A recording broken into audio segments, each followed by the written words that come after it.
Hello, and welcome to the second video in section 1.3 of your book. This video, we will cover matrix algebra and the matrix form of a linear system. All right, let's start with matrix algebra. So as you already saw in your pre-assignment, the way to add matrices, say you have two n by m matrices, so n rows, m columns for first one, n rows and m columns for the second one, and you want to add them together. Well, it's nothing crazy. You just add the entries. Okay, so you have another matrix of the same size, but now the entries are just the added entries from the matrices you're adding. And I don't think your book explicitly says this, but no, you can only add matrices with the exact same dimensions. And what you get out is a matrix with the exact same dimensions. So no adding a 2 by 3 matrix to a 50 by 50 matrix. They have to be the same dimensions. Okay, and you've seen some examples in the pre-assignment, but what I want to say now is that this definition of adding matrices makes sense given what we already know about adding vectors. So, we can think about vectors as just a column matrix. So for example, when we are adding vectors, now let's think of them as column matrices.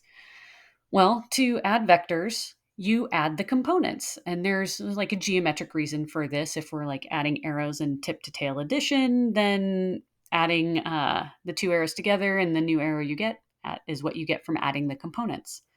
So if these were just thinking purely in like vectors before you ever took this class, we would say, all right, this vector plus this vector is just 2 plus 5, 7, plus 1 plus 2 is 3, and 1 minus 2 is minus 1. Okay, the matrix version of adding gels with what we already would have done if we hadn't seen this definition, but we're just adding matrix column vectors. This also makes sense given how we add equations. So remember, equations often correspond to a row and a matrix.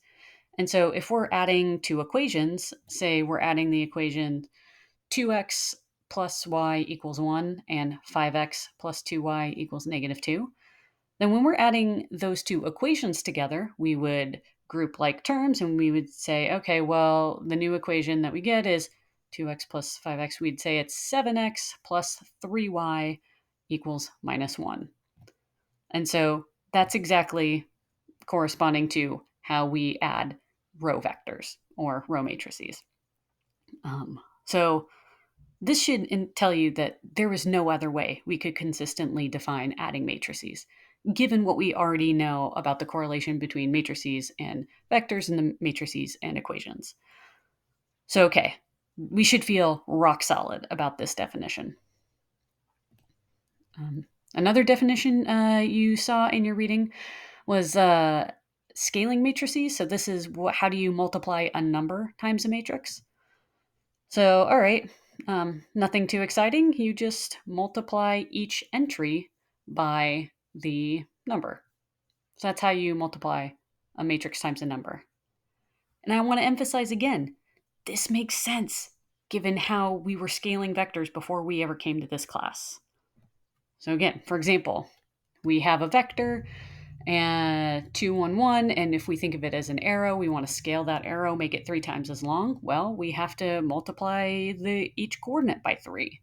And so when we defined scaling of vectors, it was just, all right, multiply each component by the scalar. And we would get here 6, 3, 3. So good, it should be this way. And again, same with equations. All right, you have some equation. I mean, we've done this a bunch of times already in this class. You take an equation, multiply it by a scalar. What do? You scale every single term. So for example, we have some equation 2x plus y equals 1. If we multiply the equation by 3, we're just multiplying each of the coefficients by 3. So then we would end up with 6x plus 3y equals 3. So again, given how we were already doing these things before we started this class, there was no other way we could have defined multiplying a matrix by a number. It had to be this way in order to make sense with what we already knew. All right, so let's talk about multiplying matrices. Oh, actually, hold your horses. Geez, trying to get ahead of yourselves here. Um, it's actually not what you think. So you are probably thinking that multiplying one matrix times another, well, you just multiply the entries, kind of like how when you added two matrices, you added the entries. And it's not that. Um, that is a thing, like what, this entry by entry multiplication, it is a thing. It's called the Hadamard product, but we will not be using it in this class ever. So, okay. How do you multiply matrices then? Well, it's hard to define an operation when you don't even know what the point is. And so let's try to figure out, like, why would we even multiply matrices? Now, I know we didn't ask this question back when we were adding and scaling them, but we already were kind of forced into definitions. So, all right, let's try to force ourselves into a definition of multiplying matrices. And let's do that by thinking about vectors. So, how do you multiply vectors? Well, back in the good old days of vector calculus, we actually had two ways to multiply vectors. This should give you an idea of why maybe it was too hopeful to think there'd be an easy way to multiply matrices. Okay, so suppose we had two three-dimensional vectors. One product we had was the dot product. Honestly, my preferred of the two products we learned in vector calc. The dot product, if you remember, is you say vector v dot vector u. What you would do is you would kind of do this entry by entry multiplication. You do v1 times w1, v2 times w2, v3 times w3, but then you'd add them all together. And so you'd end up with a number. And it might not have been clear to you at the time you took vector calc, like why you would define the product that way. Like, why would you just add them up in the end? Well, it was motivated by geometry. It's one of those things where, mathematicians were doing a lot of calculations. Say, all right, you've got a vector and you want to find the length of the vector. Well, they'd say, oh, the length of the vector, well, from the Pythagorean theorem is something that ended up, we call it now v dot v. But at the time, you just, write it out as v1 squared plus v2 squared plus v3 squared, and then take the square root. And if that was the only place it showed up, I don't know if it had gotten its own name. But also when calculating the angle between vectors, maybe you'd calculate this like right-hand side and then recognize, oh, that left-hand side, that's just that same kind of operation up here. We're seeing that again. And similarly with projection, something that's hugely important in applications is you want to find, okay, you've projected vector v onto this vector w, and you want to know how long that component is. Oh, you see this sum coming up again.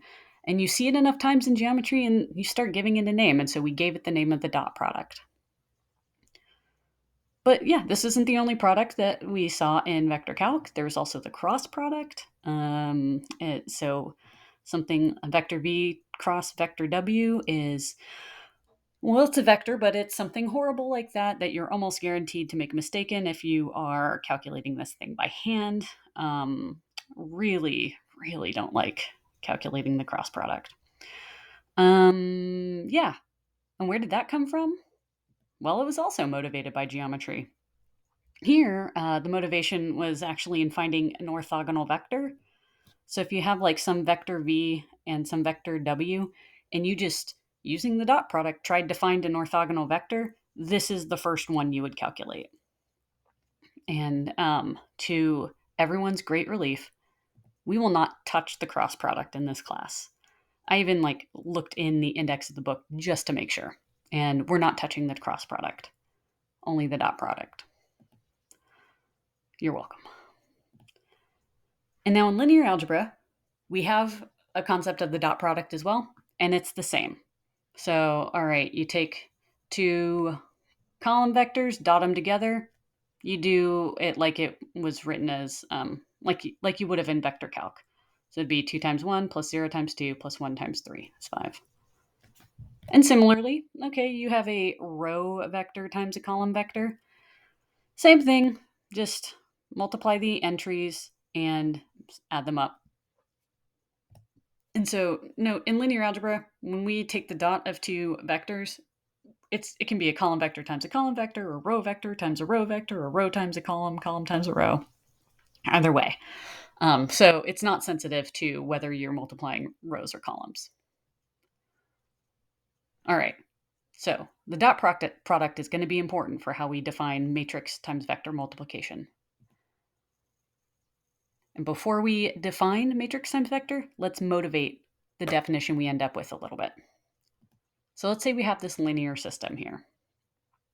And all right, let's organize our information. Let's find the coefficient matrix. So we write that as, all right, 5, 2, 3, 2, negative 1, 14, 4, 6, 3, negative 3 ends up here. And now I'm going to do something a little, I guess, maybe that you haven't seen before.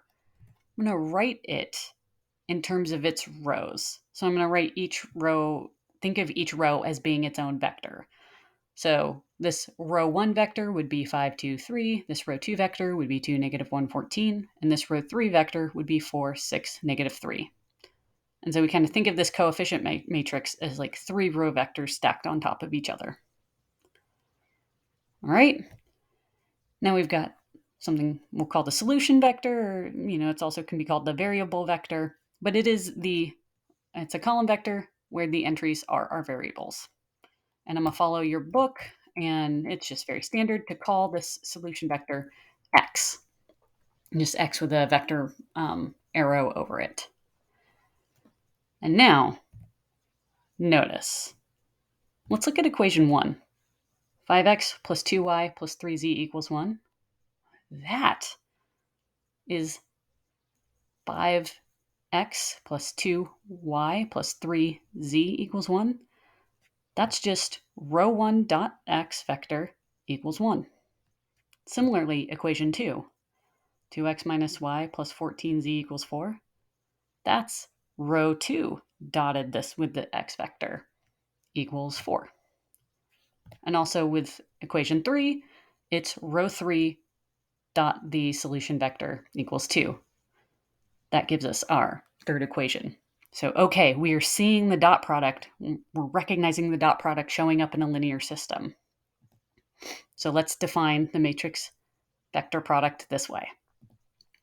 Take an n by m matrix and write it in this like row form where, okay, we've got, since it's an n row matrix, so we'll have n row vectors, and each of these row vectors has to have m components, or m columns, because it's an m column matrix. So, okay, we've got our n by m matrix, n rows with m entries each, and then we'll take some column vector, call it x, and it has x1 all the way down to xm. So the number of rows or entries or components in this will be the same as the number of columns. So the number of components equals the number of columns. If we have matrix and vector of this form, then we define the matrix vector product, call it AX. All right, I'm just rewriting A and rewriting X in this way. This is defined to be the vector you get by here. So the entry, say the first entry is W1 dot the vector X. The second entry would be W2 dot this vector, all the way down to Wn dot this vector will be the last entry. And notice this is a column vector with n components or rows. So a matrix times a vector gives you a vector, not a matrix or a number or something like that. So let's do an example. So, all right, suppose you have a 2 by 3 matrix, then our vector that we would multiply it by should be a 1 by 3 vector. So, all right, matrix A, that'll be our vector x. And what is the product equal to? Well, at the first entry, we dot this first row times the vector. So it'd be 3 times 1 plus 2 times 1 plus 2 times 3. And then the second entry is going to be the second row dot this vector. So 3 times 1 plus 1 times 0 plus 2 times negative 1. Add these all up, and you get the vector 11, 1. And that is the product A times X. All right, so now the buildup, this is all to give us, I guess finding the matrix vector product, defining that was a big deal, but it was all motivated by linear systems. So let's end with this concept of the matrix form of a linear system. So, okay, we've got this linear system from before. Look at its coefficient matrix, the solution vector, and now let's think about this column vector, the vector or constant vector, the vector of these, the right-hand sides, 1, 4, 2. Then we can write this linear system as a matrix vector product kind of in that form. Now, where we take the matrix A, multiply it by the vector X, and get the vector B. So in this system, we would have, here's our coefficient matrix, here's our solution vector, here's our constant vector. And if you do this matrix product, you end up with this system, or with this identity, this matrix equals that matrix, or that vector equals that vector. And you set the components equal, and there you go. You've got your linear system. So this will be really helpful because this is, how computers think about linear systems, and it'll make finding solutions, but there's a lot going on. It's conceptually very rich. We will be using this form a lot. So once more for those in the back, you can write a linear system with augmented matrix A and vector B. So A is the coefficient matrix, B is the right-hand side. You can write it in matrix form as A times the solution vector equals B. And there we go.